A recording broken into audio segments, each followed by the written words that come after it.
If you like dragons, this is the movie to watch. Reign of Fire was made in 2002 with a great cast, so let's have a look, only on Sour Grapes Movie Reviews. A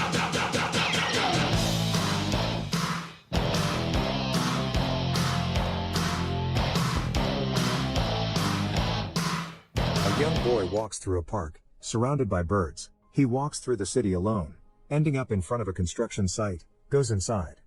The men on the site greet the boy, laughing and joking with him. He enters a freight elevator on the site, descending deep into a hole. The boy's mother works as the site supervisor and is happy to see her son, Quinn. The boy disappointedly shows his mother a note. As she reads it, she learns the boy lost his scholarship, and without their father around anymore, they do not have enough money to pay for school. A man rushes in, talking about a problem while digging. Quinn is curious and goes to where the machine is stopped. The boy is given a flashlight by a worker and enters the cave to look around. The cave is damp, and the boy explores. He examines the wall just as a fire lights behind him. A large reptilian creature hangs from the ceiling. Before he can run out, the creature spits liquid in his face, making his eyes red. He runs from the monster. The boy is frantic as he reaches his mother, saying that they must leave. The boy's mother washes the liquid from his eyes. The dragon then torches two workers sitting unaware outside the cave. The creature further breathes fire down the shafts, prompting the mother and son to escape on the elevator. The dragon claws up the shaft on his way out, smashing the elevator. The boy is unharmed, but his mother is killed in the chaos. Dragons have suddenly appeared from the ground, swarming many cities, destroying them, and feeding on the inhabitants. Dragons have been on the earth before. They fed on the dinosaurs until there was no food left, then went underground waiting for the earth to replenish. This is simply their next feeding cycle. Modern armies have fought back against the predators but have only helped in the destruction of the world. Years after the initial outbreak, the dragons starve as the last humans have fled the cities. In the English countryside, 20 years after the initial outbreak, an older Quinn is digging underground. He rushes outside to the sound of an alarm. He is the leader of a human outpost. The people live partially underground and partially above ground in an old castle. In a car garage, Quinn finds a gang of men and their leader, Eddie. Eddie wants to leave the compound to harvest crops in their farm. Quinn explains that it is too early to harvest as the seeds are not ready and they will not have any food next year. Eddie is more worried that there will not be a next year if they do not harvest now and feed their people. Other outposts have fallen over the years. This is the last one remaining in the countryside. Quinn takes the keys for the car, explaining how the whole town, and even Eddie himself, agreed they would wait to harvest the food. Quinn's best friend then jumps in and backs him up. As entertainment, Quinn and his friend put on a space people play for the children. Having fun, they tell the children that the two thought of and produce the play themselves. Before bed, everyone puts their hands together and recites their safety procedures in case a dragon attack. Everyone is trained to run for shelter and not to look back. As the town sleeps, Eddie steals the keys from Quinn, while his friends wait for him outside. The group leaves, heading for the farm. Eddie and his crew arrive at the crop fields and begin to eat and harvest the food. At the outpost, a bird alerts the watchtower guard. The alarm sounds at the outpost. Quinn helps bring kids underground to the safe hole they have been digging. Eddie's daughter tells Quinn the location of her father, worried for his safety. Eddie's men are startled. An eagle flies overhead, warning of approaching danger. They look over the crest of the hill. A dragon. It breathes fire, and picks up some fast food. Eddie rushes into the field trying to save his friends. The dragon swoops in again, burning their vehicle. They are now stranded. A third swoop burns more crops as the gang tries to hide in the field. Men in fireproof suits come to the rescue. They have arrived in outfitted fire trucks. Everyone loads into the trucks. Quinn oversees the rescue operation. The rescue force comes face to face with the dragon, breathing fire over the trucks, scorching one of the men sitting at the water cannon. The trucks reverse, getting away from the reptile. A man burns at the water cannon. The other truck tries to spray water to put the fire out. The trucks escape. Quinn realizes that the dragon could have killed them if it wanted to, but only wanted their field to burn. Quinn talks about the situation. He thinks that Eddie was right, regardless of what just happened. There might not be another harvest. We see more destruction caused by the dragons in the past 20 years. Major cities have been overrun, monuments burned to the ground. A radio man hears voices on his machine and prompts the watchtower man to use the scope. They see a battalion of tanks rolling in. The alarm sounds in the village. The outpost arms themselves but have very little ammunition. Marauders roll towards their gates with heavy artillery. The tank's main gun turns to face the outpost. 50 caliber machine guns are readied. The tank stops at the front gates and its hatch opens. A man gets out and is revealed to be an American soldier. The American asks to speak to the man in charge and waits at the main doors. Quinn goes to meet the man at the gates where the tank cannon stays pointed and ready. The man introduces himself as Van Zant. He talks about how his men recently took heavy casualties in air battles and they need shelter to refit their weapons. They promise to be out by the next morning. Van Zant threatens to force his way in. The soldier pulls a dragon tooth from his pocket, telling the story of how his men killed dragons in the past. Quinn thinks the man is lying. The dragons control the air. Van Zant replies, humans own the air, the dragons are only renting it. Van Zant realized that the dragons have good vision in the day but better vision at night. During the time of sunset, magic hour, the dragons are most vulnerable. They took advantage of this in the past, killing dragons. Quinn allows them to enter, threatening them to behave. The artillery drive into the camp as the outpost people watch on. A helicopter then flies in, amazing everyone. People have only seen dragons in the air for the last 20 years. Van Zant gives a young boy some food and comes down from the tank. The helicopter pilot reports clear skies for 30 miles. The pilot is a woman named Alex. They explain how the helicopter is used to catch dragons. Men jump out of the helicopter at high altitudes and use themselves as bait, shooting nets at dragons on their way to the ground. Alex meets Quinn in the kitchen. Quinn tells of the rough beginnings before creating the outpost 10 years ago. Quinn never ran for his life and always tried to save people. Quinn makes a joke and the two smile. Some tension is revealed. The two like each other. A dragon is seen approaching and everyone goes into a frenzy. Van Zant gets his soldiers ready. Motorcycles, trucks, and the helicopter all head out of the compound getting ready to fight. Van Zant joins the artillery. In the air, the helicopter cannot locate the dragon because of the thick clouds. The outpost radio man listens to the army men strategizing. The motorcycles are equipped with radar spikes which must be put into the ground to make a 3D model of the area. This 3D model gives the helicopter information to help fight the dragon. The beast suddenly appears chasing behind the helicopter. 2 of 3 spikes are in the ground as the outpost watches the third biker get fried by the dragon. Quinn is told by the radio man that the last spike must be put into the ground. Without this third spike, the helicopter is effectively blind. Quinn takes a horse and rushes to the biker's last position.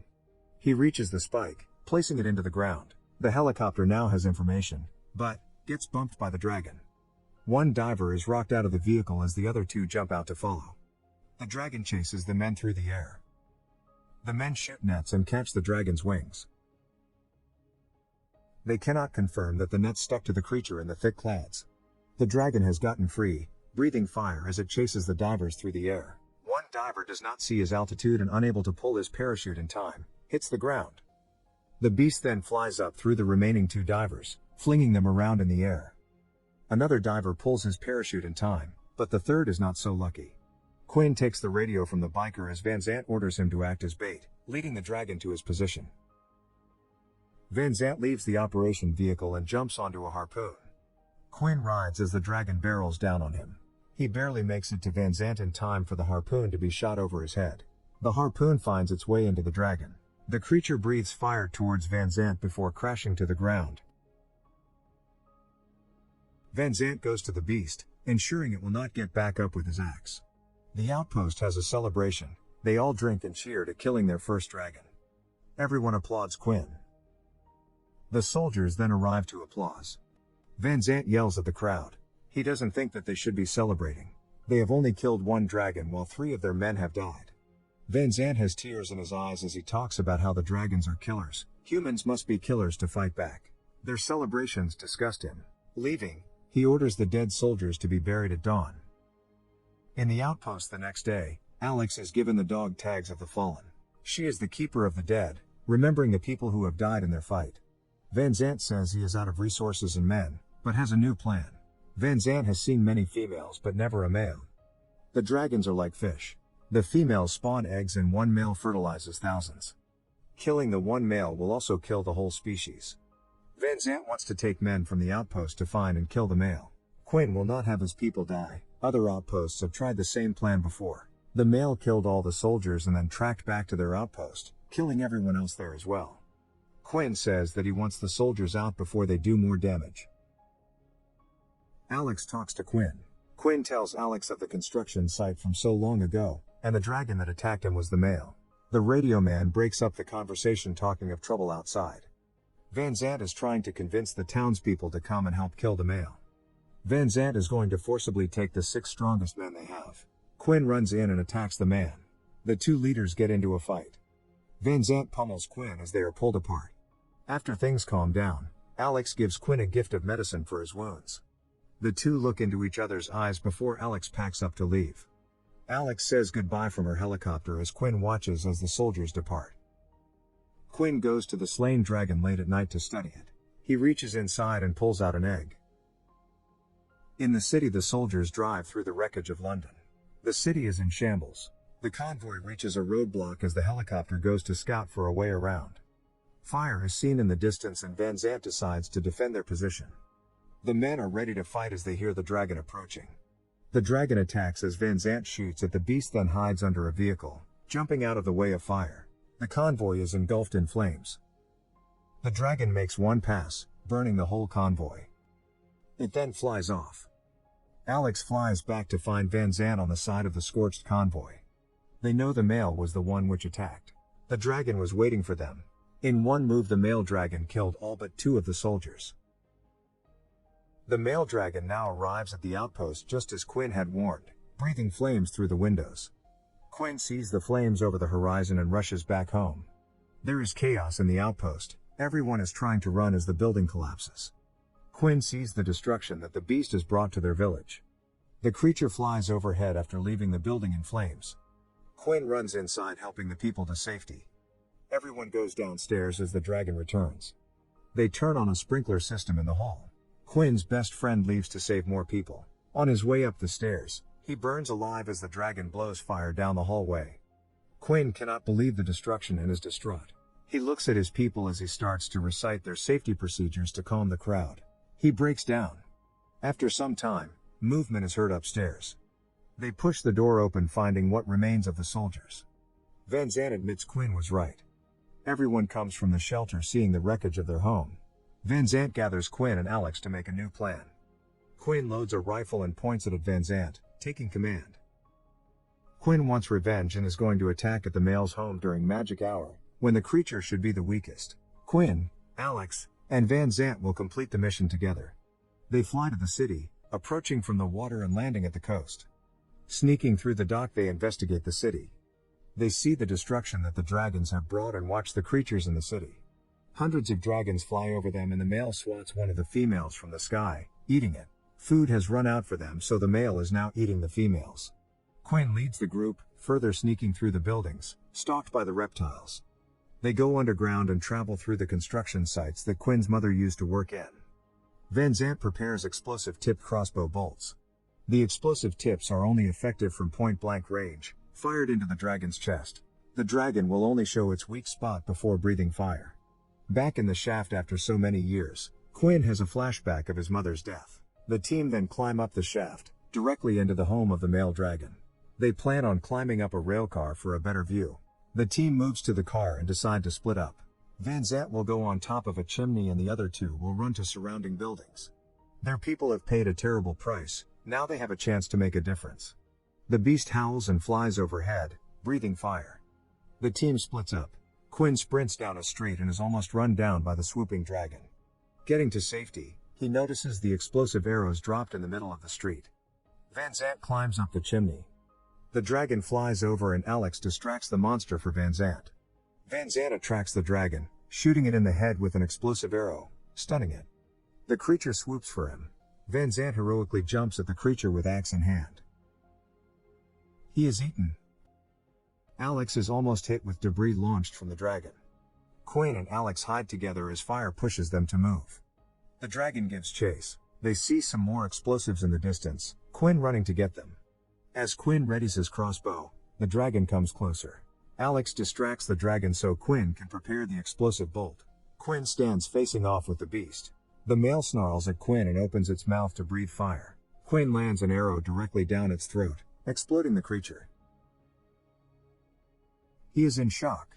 The beast is slain. Alex walks to our hero, helping him to his feet.